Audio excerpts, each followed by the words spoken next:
Bien, bonjour. Cette semaine, comme invité de la semaine, nous avons un invité un peu particulier, parce qu'en fait, nous avons deux invités de la semaine, puisque nous avons les responsables co-dirigeants de la société Dell EMC. Donc, nous avons le plaisir de recevoir Stéphane Barberet, qui est responsable des grands comptes internationaux de Dell EMC, et Stéphane Huette, qui est responsable de tous les autres comptes du secteur privé et également du secteur public. Messieurs, bonjour. Bonjour. De Stéphane d'ailleurs. Bonjour Guy. Alors vous savez, c'est une tradition dans cette rubrique, nous traitons de l'actu de la semaine qui n'est pas spécifique à votre actualité à vous, donc l'actualité de l'EMC, mais qui est liée avec le secteur de l'IT, mais qui peut aller au-delà de ça. Et donc, quel est l'événement ou l'actualité qui a retenu votre attention ces derniers temps? Ça peut être la semaine passée, mais ça peut être des semaines précédentes. Ce que j'ai retenu cette semaine qui m'a marqué, c'est le mouvement de protestation de grands cancérologues qui se révoltaient contre la lenteur de la mise en service et de l'homologation de certains médicaments innovants, notamment autour de l'immunothérapie dans le traitement du cancer, qui montrent la faiblesse encore législative que l'on a à adopter et mettre en service rapidement de nouvelles innovations au bénéfice du plus grand nombre de chacun d'entre nous. Ce qui pose le problème du rapport entre innovation et réglementation. Absolument. Néanmoins, dans le cadre du médicament, la réglementation, c'est quelque chose de très important malgré tout. Et si on compare le prix des médicaments entre la France et les États-Unis aussi, on a beaucoup de médicaments aux États-Unis qui sont disponibles, mais ils sont vraiment tellement chers que... Enfin, je veux dire, il y a des systèmes différents, mais en tout cas, la question est posée. Et je pense la comparaison était plus, je pense, à l'origine, à travers ces cancérologues, sur le prix des médicaments en France pour différents traitements qui créent une certaine lenteur du système. Et je pense que sur ces domaines où l'innovation est clé, il faut peut-être revoir l'environnement afin de permettre les meilleurs traitements à chacun dans un domaine, une fois encore, où l'innovation et les tests sont très importants. Alors effectivement, dans notre secteur à nous, c'est la relation entre l'innovation technologique et puis les standards, les normes. Et ça fait 30 ans qu'on en parle. L'innovation va en général beaucoup plus vite que tout ce qui est standard, et normes, n'en parlons pas, puisque là, c'est des institutions qui vivent à un rythme qui est complètement différent. Et Guy, sans vouloir déroger à la règle de la question de la semaine, il y a quand même un lien assez évident avec une des entités du groupe Dell Technologies et l'actualité que vient de mentionner Stéphane. Une de nos entités, Dell Technologies Capital, qui investit dans les startups innovantes, Capital Risk, a investi très récemment dans une société qui analyse le séquencement génomique. Donc nous sommes très impliqués dans la recherche, dans le healthcare. C'est un domaine qui tient particulièrement à cœur à Michael Dell. Très bien. Alors, venons-en à l'actualité de Dell, plus particulièrement. Vous avez fait une annonce assez importante il y a quelques jours à New York sur tout ce qui est Internet des objets. Alors, on sait, Internet des objets, c'est une des technologies qui est motrice, je dirais, dans l'IT en général, hein, avec l'intelligence artificielle, le machine learning, la réalité virtuelle, la réalité augmentée. Alors, c'est une annonce majeure, puisque à la clé, il y a un investissement de 1 milliard de dollars. Est-ce que vous pouvez nous dire, en France, comment ça va se décliner et quelles sont les sociétés ou les secteurs que vous allez approcher en priorité? Alors, en effet, Guy, on a donc annoncé à New York la semaine dernière le lancement d'une division dédiée à l'IoT, l'Internet des objets, au sein de Dell Technologies. Comme tu le disais, l'IoT, c'est un marché, un secteur qui existe depuis plus de 10 ans maintenant. Juste un chiffre, en 2020, donc dans moins de 3 ans, il y aura plus de 50 milliards d'objets connectés. Donc ça nous donne, je crois, la dimension de l'amplitude de l'innovation et de la création de nouveaux business models qui va arriver. Aujourd'hui, c'est un marché qui est extrêmement fragmenté. Beaucoup de solutions parcellaires sont disponibles et un grand nombre de clients font face à un besoin d'une vision plus globale. Nous-mêmes, au sein de Dell Technologies, nous avons déjà de nombreuses solutions, que ce soit au niveau du edge, avec des passerelles développées dans le hardware, au niveau du stockage, avec des solutions dans le stockage de données non structurées du type EasyLoan ou Elastic Cloud Storage, ou bien dans le logiciel avec des solutions de VMware, de Control Center, d'infrastructure IoT, ou chez Pivotal, avec nos annonces récentes du Pivotal Container Services. Donc, on s'est rendu compte que le besoin aujourd'hui et la valeur ajoutée face à ce champ de création et d'innovation est dans l'apport d'une solution intégrée auprès de nos clients afin de développer, de leur permettre. Je suppose que ça va au-delà du regroupement de ce qui existait chez vous. Absolument. Donc, c'est une division qui va mettre en place ces solutions, mais qui va aussi, tu as entièrement raison, créer de nouveaux produits et services. L'engagement est également de développer des laboratoires. Donc, il y aura des laboratoires dédiés afin de permettre à nos clients de tester leurs solutions de bout en bout en IoT, et un engagement fort en termes de développement de solutions, puisqu'il y aura un investissement de plus de 1 milliard de dollars sur les 3 prochaines années. Donc pour la France, comment ça se décline finalement? Est-ce qu'il y a déjà des éléments concrets de ça? Donc, l'annonce vient d'être faite la semaine dernière. Elle consiste, et cette division va d'abord se concentrer donc sur la mise en place des compétences en termes de produits et de services. Derrière, le relais sera fait certainement dans un modèle encore à finaliser, à travers nos partenaires. Il y aura un écosystème important de partenaires. Tu sais peut-être que l'on a déjà signé par exemple un accord de partenariat avec SAP, entre SAP et VMware. Donc il y aura différents go-to-market afin de décliner et d'amener ces solutions sur le marché, que ce soit à travers les forces de vente en propre de Dell EMC ou celles de nos partenaires. Donc ce sera un des chantiers de l'année à venir, si je puis dire, pour la filiale française comme pour les autres filiales. Alors, il y a à peu près un peu plus d'un an maintenant que la fusion a été annoncée et concrétisée. Est-ce qu'un an après, aujourd'hui, Dell, c'est à peu près un peu plus de 2000 salariés qui sont principalement répartis sur les 2 sites, donc le site historique de Montpellier et puis maintenant à Bezons.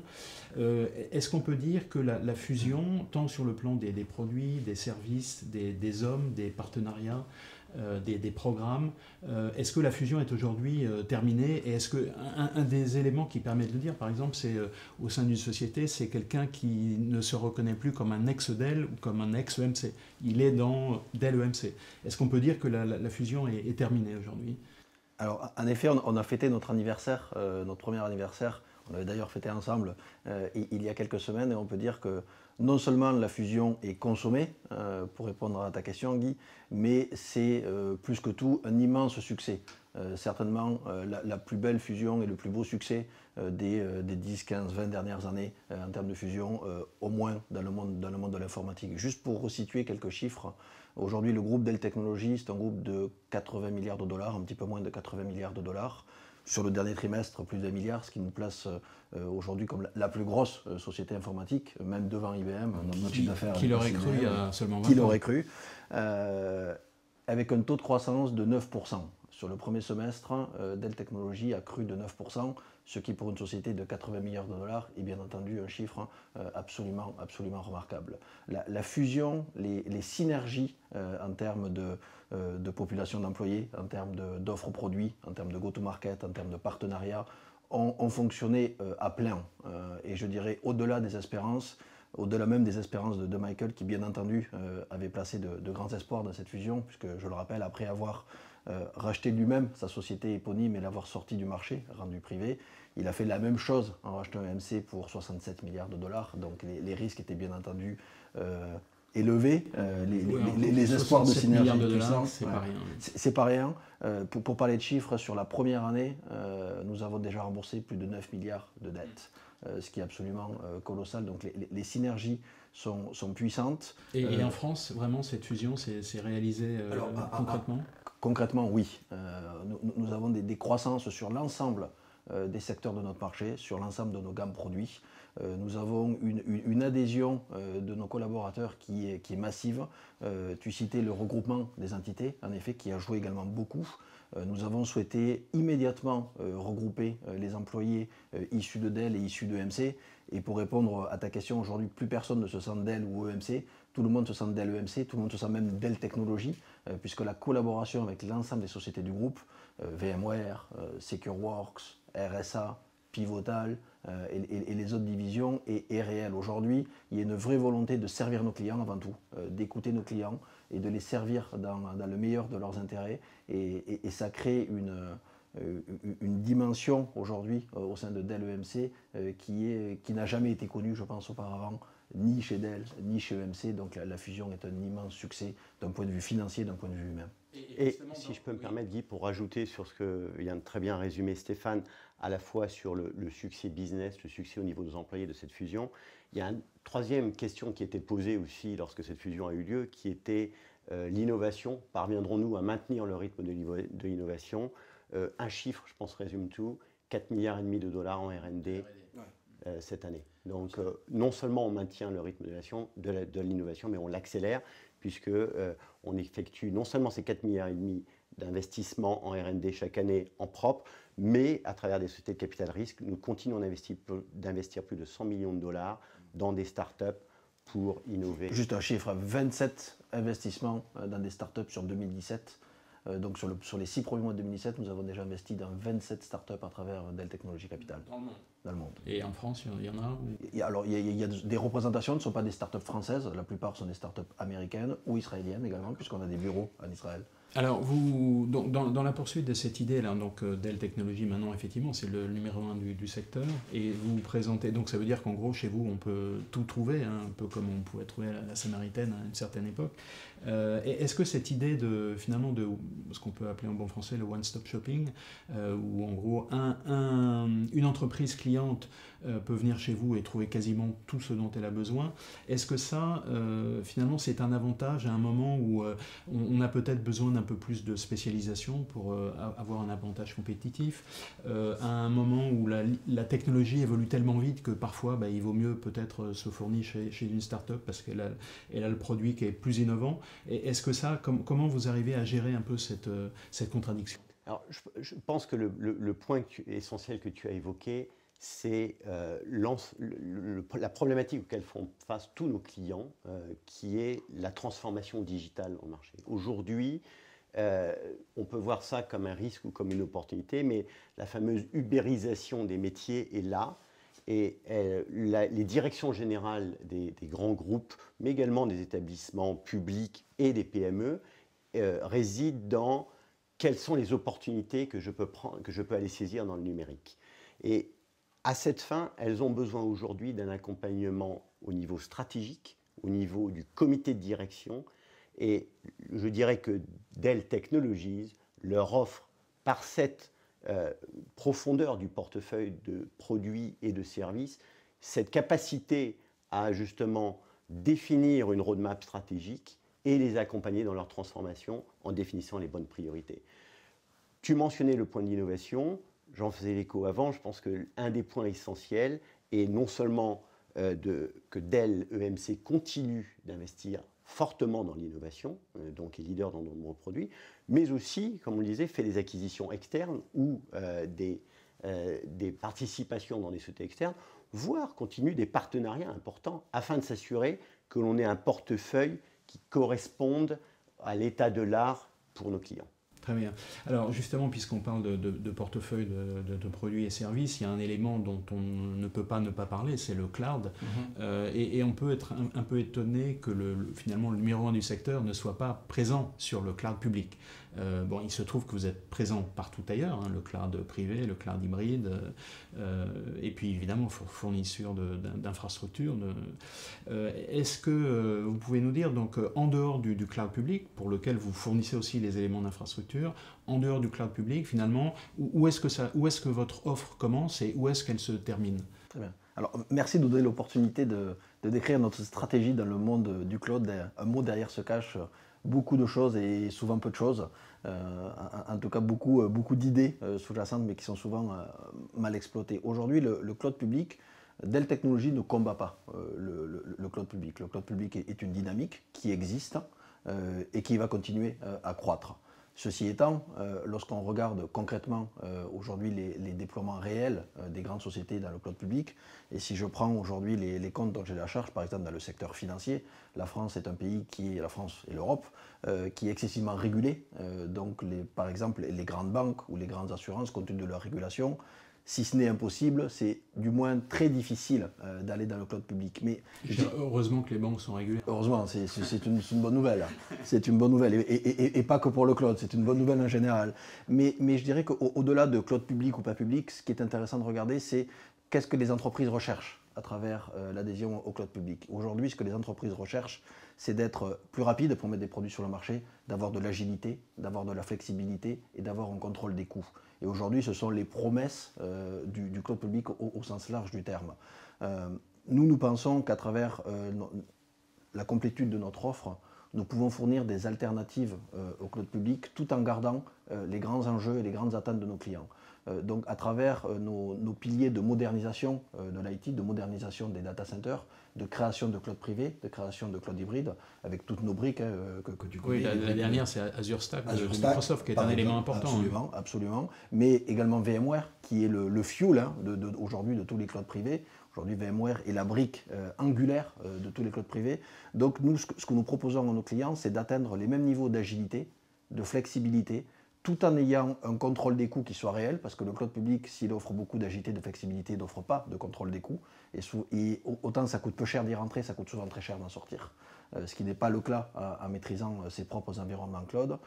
Et également de fournir le contrôle de la sécurité, qui est aujourd'hui un point excessivement important pour tous les boardrooms, pour tous les PDG des grands groupes français et internationaux.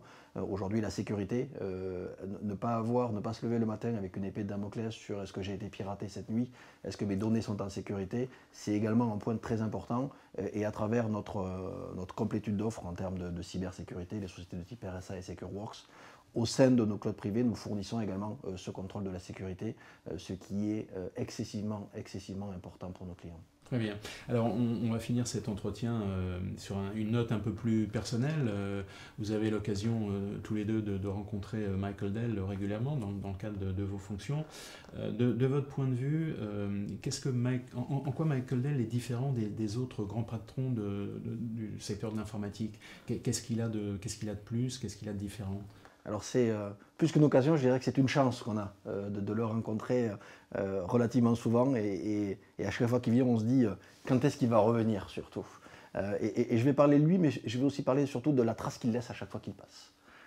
C'est un patron qui à chaque fois qu'on a la chance de le voir, qu'on a la chance de pouvoir faire des meetings avec tous nos collaborateurs ou tous nos clients, laisse une telle impression d'optimisme, un tel enthousiasme, une telle compréhension des enjeux clients lorsqu'il prend son avion et qu'il repart, il nous laisse une énergie qui est colossale pour les mois à venir. Et c'est vrai quand on a la chance de le voir avec nos clients, de voir à quel point il est enthousiaste de ce qu'il fait, à quel point il met de la passion dans tout ce qu'il investit, puisqu'à chaque fois qu'il investit, c'est pas l'argent des actionnaires, c'est son argent qu'il investit, c'est son portefeuille.